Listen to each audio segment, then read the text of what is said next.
Viewers, Assalamu alaikum. I'm your host Faisal Raza Khan and you are watching Foresight.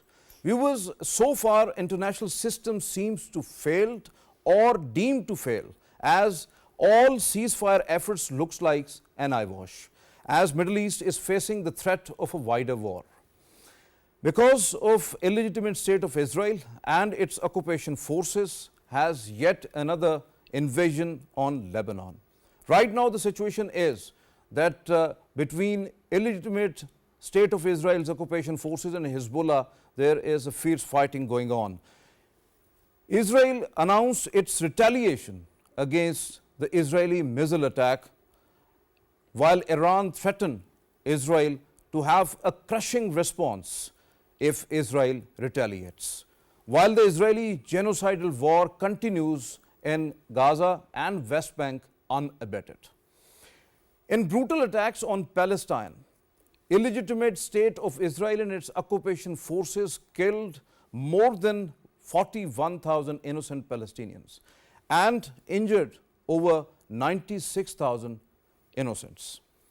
This is alone in Gaza in 1 year almost since October 7th, 2023. The situation in Lebanon is not much different than Gaza and West Bank, as there are over 2,000 people died in Israeli inhuman bombardment. Along with that, over 1 million already displaced and at least 200,000 of the Lebanese have already crossed over to Syria in search of a protected shelter. Unfortunately, the Western world, especially the US, still continued the blind support for illegitimate state of Israel and its occupation forces, pumping in more money and finances, also providing weapons and ammunition, and unfortunately, there is a diplomatic support available to Tel Aviv. While Kingdom of Saudi Arabia and Denmark, they have again stressed upon two-state solution, and Saudi Arabia already announced an international alliance, including OIC members, the Arab League, and also some of the European countries as well. While United States, UK and European Union also given a 21-day truce formula, but still there is no response from the Israeli occupied regime. The question is that whether this whole scenario ends and the threats of a wider war will be diminished, or this is whole of the Middle East is going to be engulfed into a wider war. To discuss this very grave situation, we have in our studios Dr. Saira Abbasi. She is an international relations expert. Most welcome to you, Dr. Saira. Thank you very much for your presence. And with her, Saira Ijaz. She is an analyst and she is also an editor of a research journal at the Institute of Strategic Studies, Islamabad. Most welcome to you, Saira. Thank you very much for your time. And online joining us at the telephone line, Dr. Sajid Khattak. He is the Middle Eastern Affairs expert. Most welcome to you, Dr. Sajid. Thank you very much for your time as well. Saira, my first question to you, Saira Ijaz, that what's the difference between the Iranian attack of April this year and now in October? What objectives basically Iran achieved through this attack, strategically and diplomatically?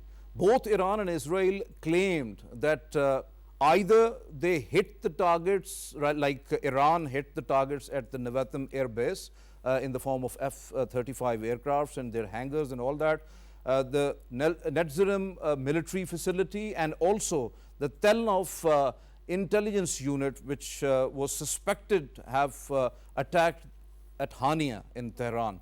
And while on the other side, the illegitimate state of Israel is claiming that 90% of the Iranian missiles were intercepted. So what's the reality basically? Gee, when it comes to the a comparison of these two attacks of April and October attack by the Iran, we have to see the timings and the context. If we talk about the April attack by the Iran, it was basically an answer to the provocative attitude of Israel and the US.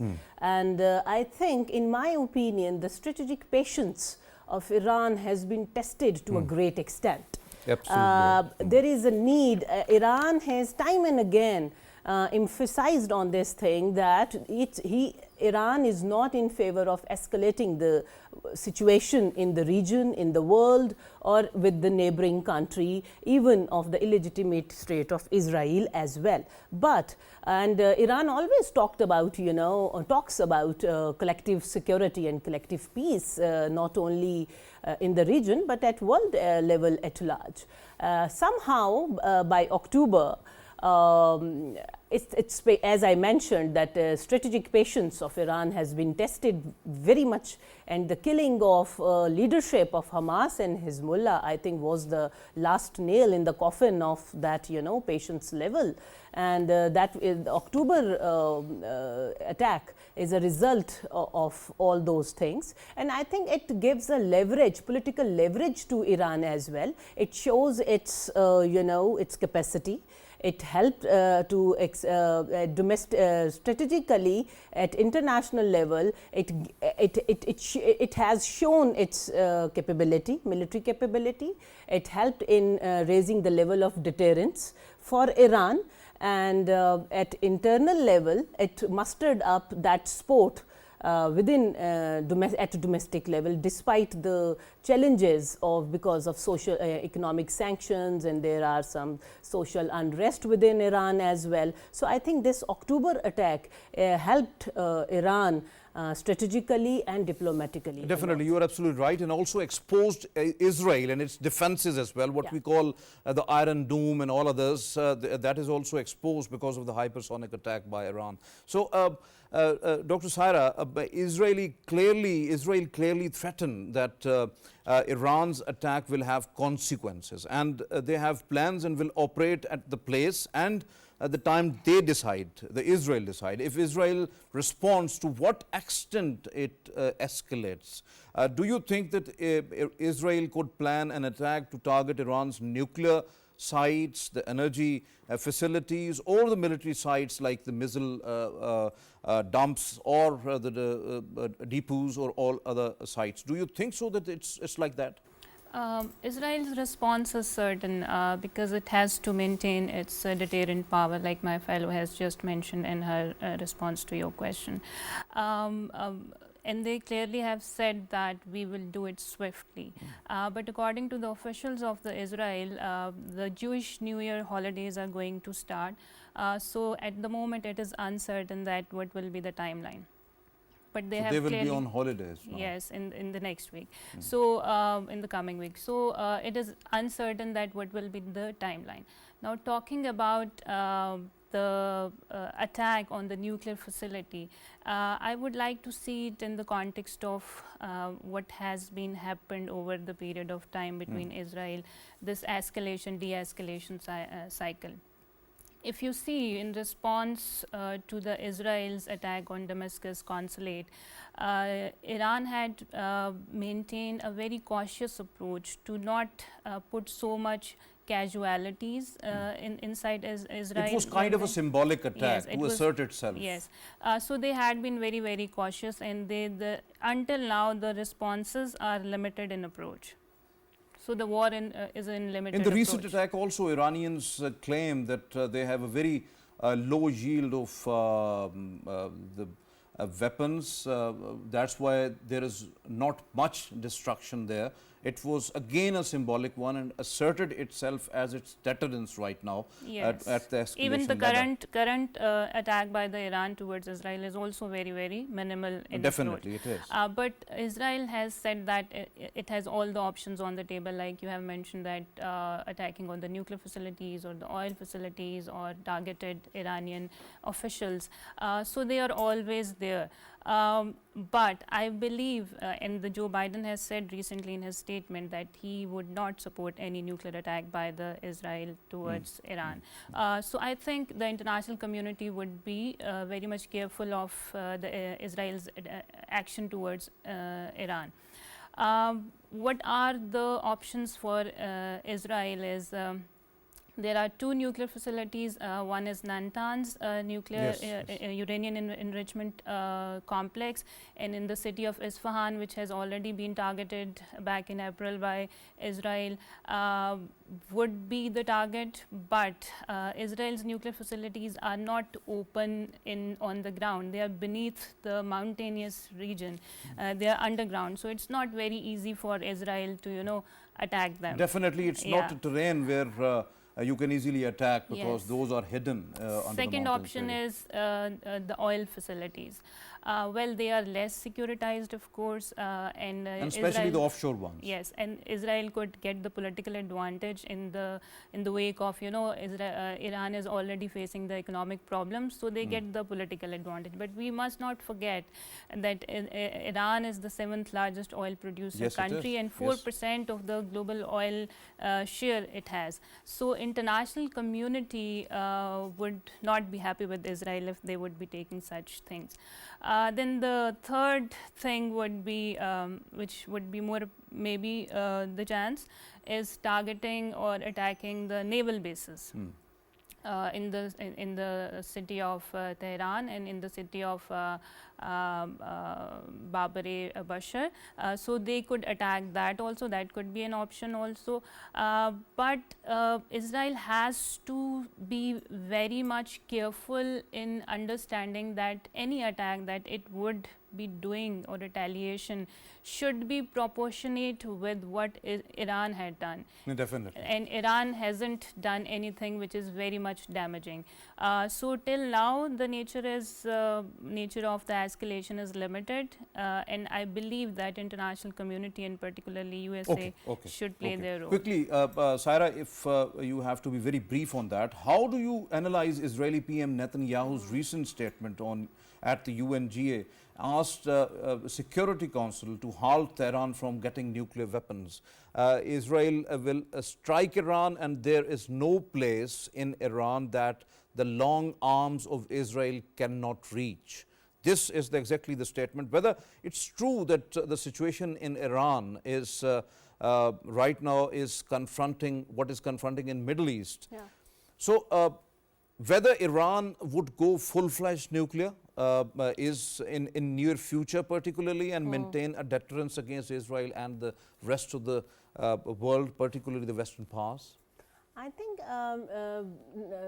Netanyahu has always framed Iran as a potential threat in the region. There is no doubt about it. And there is a historical context to it. Then there comes the regional, the landscape of the both the countries. But as far as the concept, or as far as the matter of going Iran nuclear, is definitely on the table. It is a plausible thing, but there is nothing immediate or certainty about it, because without going nuclear, Iran has shown to the world that Iran should not be taken underestimated, should not be considered underestimated when it comes to secure itself. And another important point which Israel or Netanyahu always highlighted, that is of its regional and the global affiliations, alliances of Iran, particularly when it comes to Hezbollah and Hamas, and its Iran's relationship with Russia and Syria. All these things are bothering aspects for the West. Definitely, so I think definitely it's very much on the table. Iran can go nuclear, but there is nothing immediate or in near future, because analysts and we all can see that we cannot give any time frame. Yeah, definitely. But that is you are sure. You are absolutely right. You are absolutely right. So, Dr. Saira, we have witnessed series of Israeli intelligence and military operations in and outside Iran. A recent killing of the Hezbollah chief Syed Hassan Nasrallah, along with Iranian Brigadier General Abbas Neil Forshihan and other Hezbollah leaders, like there are a long list of them, including the Hamas chief Ismail Haniyeh. That, do you think that those all efforts were actually to drag Iran into a direct war, and Israel is still trying to do that? Is it true? Yes, definitely. From the day one, I have been mentioning this. There are two aspects to understand this thing. One is that they want to provoke Iran to take any action which could bring America into this war and which could bring Iran into this war, and there is a direct confrontation between these three states, while diverting the attention of the world from the Palestinian issue. These are the two objectives which seems at the moment they are trying to do, so that any peace effort that has been initiated or any international pressure that we have seen in the session of the United Nations General Assembly, that a lot of states have condemned the actions of Israel. So they want to widen the scope of the war, because Iran is a threat, is the major threat in the Middle Eastern region to the supremacy of Israel. Or might be the only threat. Or might be the only threat, and a threat to their deterrent power also, because Israel and its connection with the axis of resistance also. Definitely. So there is a whole network that if Israel would be able to weaken Iran, of course that would be able to weaken the axis of resistance also. So yes, definitely they would like to widen the war while diverting the attention from the core issue, which is the Palestine Your point well issue. taken. Your point well taken. Dr. Sajid, what do you think about the larger Israeli plan to not only drag Iran but also the United States into the conflict, and that if Tehran gets trapped, then the Washington must be at the Israel's back? That is what the Israel planned actually. In that case, Iran would be head on with the US directly, while create a situation within Iran to have regime change, or by creating widespread unrest. And if so happened, would Tehran have a political and economic consequences, and of course beside the military repercussions? Well, I feel since October 7th of the last year, we can clearly see that Israel do not want to end this war without achieving all of its strategic objectives. And one of the biggest strategic objective of Iran with respect to this war is to neutralize Iran, because Israel see Iran as the only major threat that can undo its expansionist agenda in the Middle East. So from Israel's point of view, it is very clear that yes, Israel wants that Iran retaliate in a way that could directly drag US into this war. But I believe that the United States have to calculate certain things before they become party to this conflict directly. Although US is a party indirectly, but the US would not become party directly to this conflict due to certain reasons. Number one, before World War I, we can see that there were some secret alliances between different states, and the warring parties were not aware about those secret alliances, and that was the reason why the war erupted at a global level. So presently, the United States also fears that if we become part of this conflict, there are chances that Russia could come to rescue Iran in this conflict.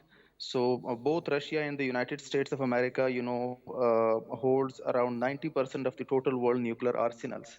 So if United States and Russia becomes party to this conflict, there are clear chances that the war would turn into a nuclear war. And in a nuclear warfare, there are no winners. It's a mutually assured destruction for all parties. So this is the reason why I believe that the United States were very much calculated. And another reason I believe is that the United States clearly understands that China will not become party to the conflict. And the way United States behave in the First World War and in the Second World War, that it watched and it basically intervened at the very end of all, of these two wars. And that was the reason why the United States gained strategic importance, economic importance out of these two conflicts, So, the historic two conflicts When we are in talking about international relations particularly, history.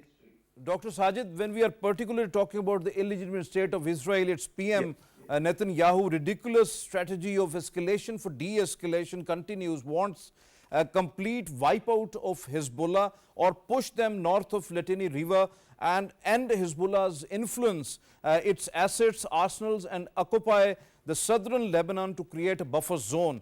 That's why it had imposed a full-fledged or full-scale war on Lebanon, although they are feeling it difficult and heat actually to enter into the Lebanon, the ground forces, but calling it a limited campaign, and it's relatively easy due to the weaker Lebanon military right now. Then after the killing of the senior leadership and the absence of logistic supplies to Hezbollah right now, actually going a bit down, do you think that initial resistance is there, but how the Hezbollah is going to resist the illegitimate state of Israel's occupation forces to enter into the Lebanon? Well, I think Israel's intention to completely eliminate Hezbollah or push them out of this, hotbed of conflict is not realistic. The reason is because Hezbollah is a non-state actor, and it has very strong ideological foundations, and it also has the support of state actors. For example, Iran, they have some 130 rockets which are supplied by Iran, and they have other ammunition as well, and they have strong support in the Middle East. So even if they kill the main leadership of in Lebanon or elsewhere in the Middle East, there is generation after generation who have this ideological foundation that they want to, establish Palestinian state, a sovereign Palestinian state. So they cannot completely eliminate Hezbollah. But yes, Israel's intention seems like they are in no mood to end this war without neutralizing Hezbollah and Hamas. I was reading a report somewhere that you can say some 300 newborn children were named after the leadership of Hamas and Hezbollah in Lebanon. So this means that there is some very strong ideological backup to these two organizations. It would be very difficult for Israel to completely eliminate them. And by the way, if you look into the history of non-state actors elsewhere in the world, Unfortunately, Lebanon is isolated in the region. Don't have president right now, having interim prime minister, grappled in lots of political chaos and divides, severe economic and energy crisis there, population under stress, running on aid, 80% under the poverty line, currency lost its 90% of the value.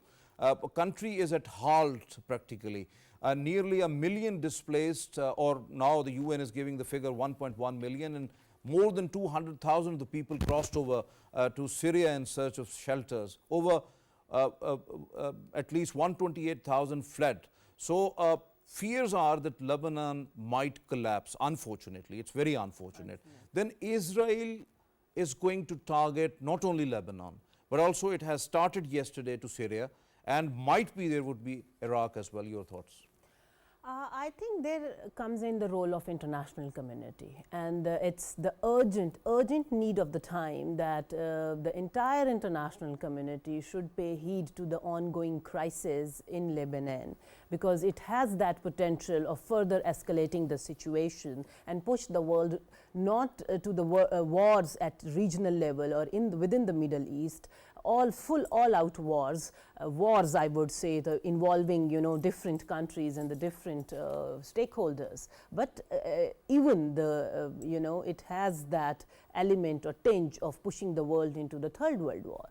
So I think there is a need to address the humanitarian aid issues of humanitarian aid, and I would again emphasize the long-term solution to these crises of which involves. You're absolutely right. A long-term solution to this crisis. When you're talking about the long-term solution, Dr. Saira, US, Britain, and European Union has laid a 21 days ceasefire plan before Israel and Hezbollah.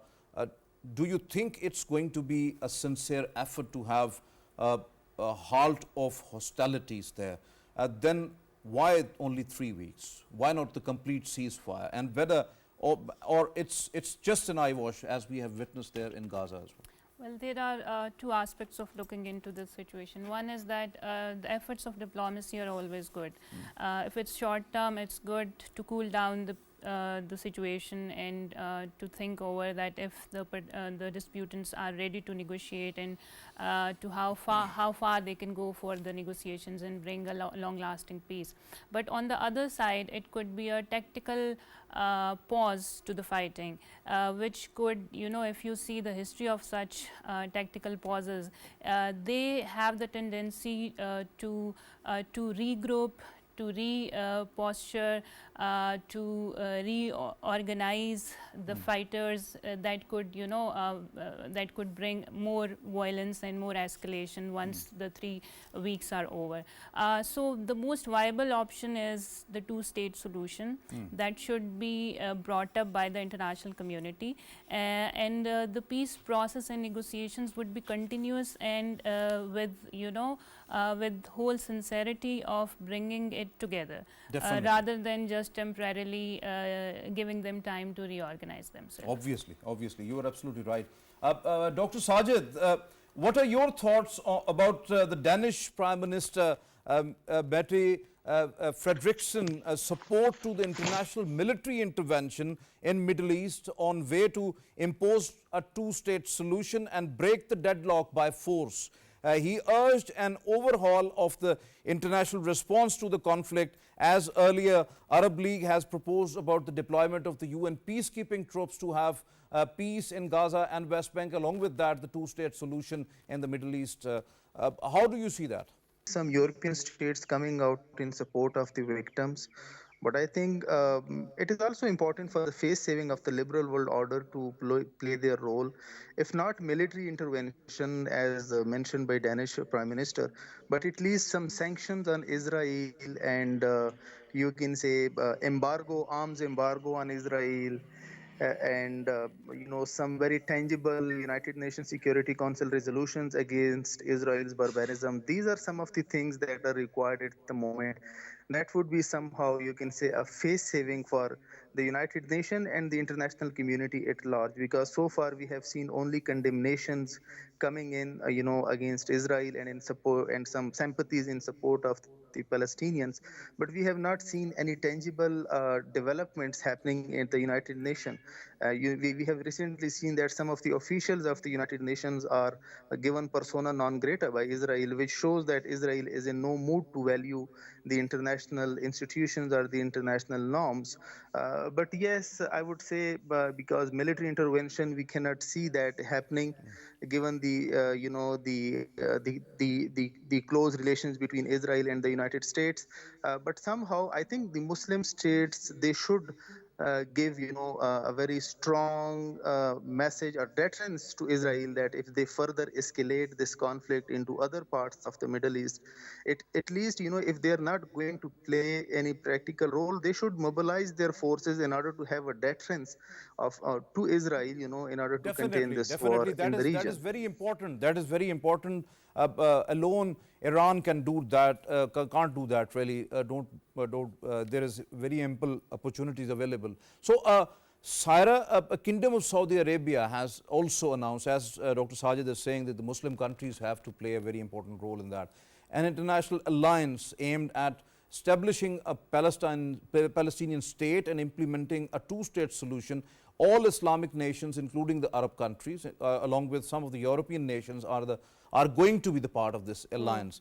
Do you think that it's of some essence and would deliver on it? Yeah, definitely, because this indicates a broader consensus at international community level, and international consensus on resolving or on taking things further up in terms of Palestine-Israel conflict. And I think it will also provide political leverage to the Arab nations to negotiate in negotiation with Israel and the other stakeholders and with the rest of the world. And but it also comes up with some challenges as well, because there are historical context to this conflict, then comes the differing national interests of the nations. So I think it is a positive thing, and it has the potential to move forward in a positive direction. Your point well taken. Dr. Saira, do you not think that this is the high time that the West, especially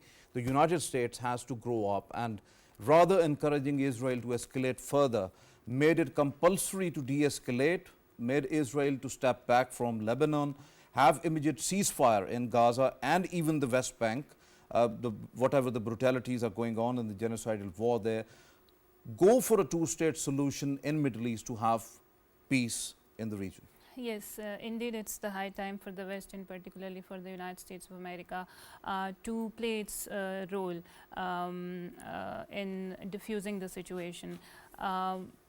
US has the political, strategic and economic and even diplomatic leverage to halt what is going on by the Israelis, because we have seen in the past, if you see the whole scenario what had been going on, that US officials give the statement that they want to bring peace in the Middle East, but the next day there is an announcement of the military aid by the United States of America. So unless or until United States do not play its role through some blockade of military aid and assistance to the Israel, and to persuade them to bring peace and get on the table of negotiations with Israel, with Iran and all the stakeholders, and particularly the Palestinians. The most viable option, of course, is the two-state solution. United States should play, along with the international community, its role by bringing down the escalation of violence, because if this escalation is not contained, then that could bring so severe consequences. For example, Iran might speed up its nuclearization process. We know that it's a threshold state. So United States, I think, should be taking the prudent actions to de-escalate the situation. Definitely, you are right. Dr. Sajid, right now the situation is that there is no power stopping Israel, no international law or body able to stop it. Illegitimate state of Israel doing whatever they want, unfortunately, turned Gaza into rubble, killed, displaced, starved many of the people. Nothing effective right now done except condemnations. And now Lebanon under attack, again just a mere condemnation. The Prime Minister Shehbaz Sharif, during his very authentic address in the United Nations General Assembly's in 79th session, that it's the time for action, not the condemnations, but the Israel pursuing its nefarious designs. Who will stop Israel? Few weeks ago in the very same TV program, we discussed that today it is Gaza, tomorrow it is going to be Lebanon and some other Muslim country. And if this war is not stopped and the Muslim countries have not played their due role, then it is quite, inevitable. We can foresee that this war is coming at their doors as well. So I'm fearing that even today, some of the states in the very region, in the very same region, are not taking Sajid, some here is tangible a measures in little order to. intervention. If you just respond to it, that what's your thoughts on, you are talking about that war might knock their door. So what's your thoughts on the two concepts? One is the greater Middle East and have friendly relations with illegitimate state of Israel, and other is the dangerous path of greater Israel. One is greater Middle East, other is greater Israel. So once an Israeli politician, Avi Lipkin, said that eventually our borders will extend from Lebanon to Great Desert. Unfortunately, that is Kingdom of Saudi Arabia, and from the Mediterranean to Euphrates. And who is on the other side of the Euphrates? The Kurds, who are friends. He mentioned areas of Ijaz and Mount Sinai. So how do you respond to that? You are talking about that war might knock their doors. Yeah, I think the concept of greater Israel is certainly in the minds of Israelis given their blind trust and their power. However, this won't come without, a greater conflict in the region.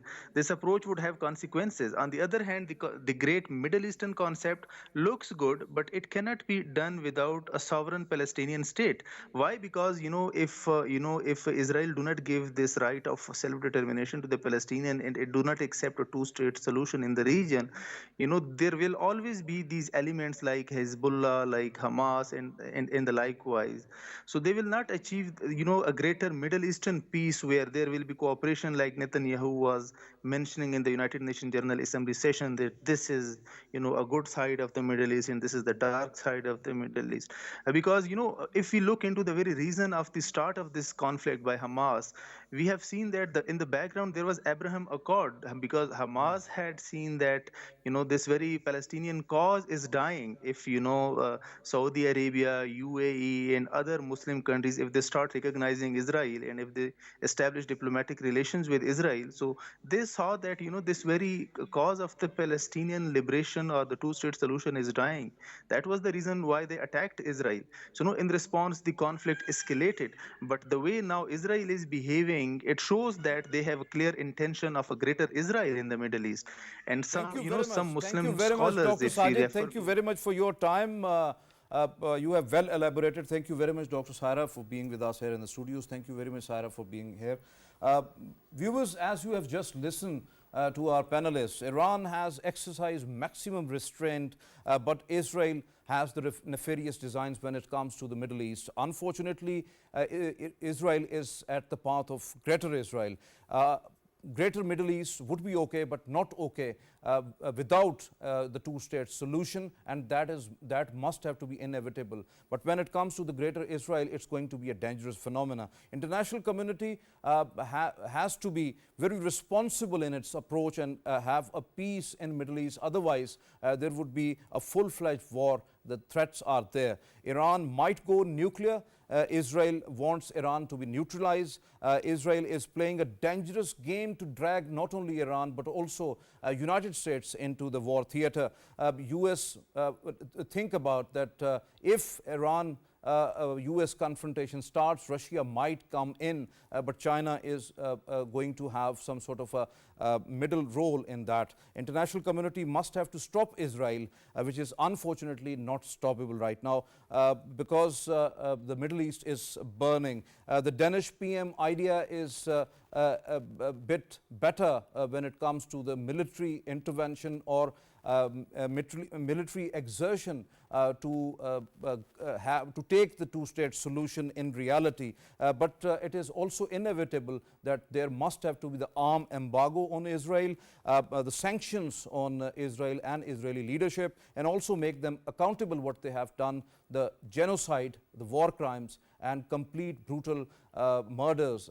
in Gaza, in West Bank through settlers, and also what is happening in Lebanon. So de-escalation must have to be intact. That must have to be inevitable. The retreat of the Israeli forces from the Lebanese border, not only from that, but also from Gaza and the West Bank and all occupied areas. The ceasefire is must in all areas. Stopping the settlements in the West Bank and have the two-state solution, because ultimately Palestinians has the birthright to have their country because it's their land, it's not the Israelis' land. Israel is an illegitimate state and its occupation forces are doing genocide, which is already categorized by the International Court of Justice and all international bodies, including the UN Security Council. So UN has to exert itself in Middle East right now. International community has to do that. It's not only the duty of Iran, it's not only the duty of Iran among the Muslim Ummah even. All have to think. This is today's Foresight. It's time to sign off. Allah Hafiz.